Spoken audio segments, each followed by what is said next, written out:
Hi, my name is Grant. I like to play with things. I like them to move, I like them to spin, I like them to jiggle from time to time, but I specifically like them to be a bit erratic, a bit chaotic, a little bit this, a little bit that, a little bit who really knows where it's going to go, and then you gotta catch it, and you gotta find it, and you gotta see which way that path is. I like to flow, basically. The things are just an excuse for that, and that's part of what we'll go through here is flow and what you can do to get into it and what you can do around it, and the fact that of it flow, that is, there is this whole world of possibility of you and what it is that you're capable of that you may never have dreamed of because you don't associate that as being possible with you. I never would have thought I could do most of what I can do, and I know that it's actually just an inkling of what's actually still possible and capable,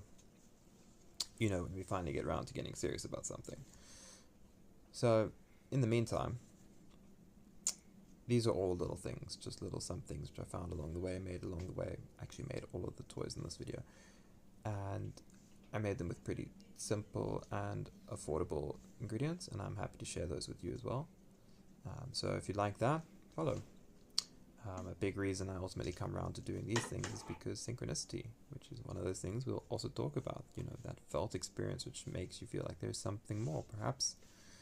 there's a feeling of when you're watching this video which is similar. So if you're wanting to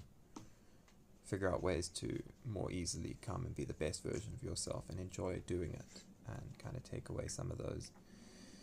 blockages that make it that you know the exact way to go and do things, but you're not quite sure why it is that you keep self-sabotaging yourself or staying up until X o'clock in the morning because you're not just consistently doing the bare minimum amount of work in order for you to be able to create the life that you ultimately want to